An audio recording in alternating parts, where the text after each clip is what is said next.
आज हम एक मंदिर के बारे में जानेंगे जिसका संबंध जो है रामायण काल से देखने को मिलता है। जसीमपुर के समीप बीजापुर में सीताराम मंदिर।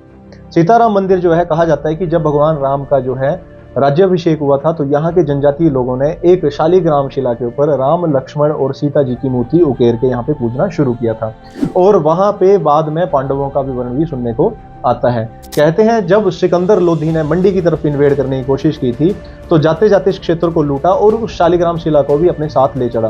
जैसे वो साथ में लेके जा रहा है तो उसके साथ कई अप्राकृतिक घटनाएं घटित होने लगी, तो उसने क्या किया, ब्यास नदी में उस शिला को वहां पे फेंक दिया। बाद में कहा जाता है कि कटोचों के एक राजा हुए विजय रामचंद्र, जिन्होंने बीजापुर जो क्षेत्र है या शहर है या गांव है उसकी स्थापना की। और इन्हीं के आगे जाके पुत्र हुए उदय चंद्र द्वितीय, जिन्होंने क्या किया था, बीजापुर में सीताराम जी का मंदिर बनाया था। इसके पीछे की स्टोरी ऐसी है कि कहते हैं कि उदय रामचंद्र को स्वप्न हुआ कि भगवान ने कहा कि मेरी ऐसे मूर्ति जो है काथला के समीप व्यास नदी में जलमग्न है, उसको निकाला जाए और वहां पे मेरी आकृतियां बनी हैं तो उनको अलग अलग निकाशी करके मूर्तियों को बनाया जाए। तो राजा ने वैसा ही किया, उस शालिग्राम शिला को निकाला और अलग अलग जो मूर्तियां थी जैसे उकेरी गई थी उसको अलग अलग रूप देके जो है राम, लक्ष्मण और सीता जी का रूप देके जो है खुद वहां से मंदिर में बीजापुर में स्थापित की।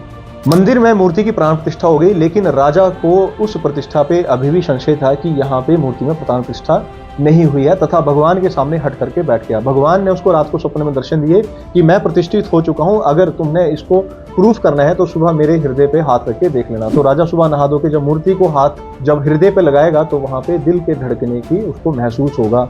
बाद में बोलते हैं कि जब मुगलों ने इस क्षेत्र को लूटने की कोशिश की थी तो प्रांगण में जो हनुमान जी की मूर्ति थी उसके उन्होंने हाथ काट दिए और उस मूर्ति के जहां से कटे हुए हाथ थे, मुंह था, वहां से रंगड़, जिसको एक ततैया की फॉर्म बोली जाती है, वो काफी भारी मात्रा में निकले और उन्होंने काट काट के ही मुगल सैनिकों के वहां पे प्राण हर लिए थे। वहीं इस मंदिर का संबंध जो है संसार चंद के जो भाई थे फतेह सिंह, उनकी पोती तारा रानी से भी मिलता है, जिनका विवाह जो था जम्मू के राजा हरि सिंह के साथ हुआ था।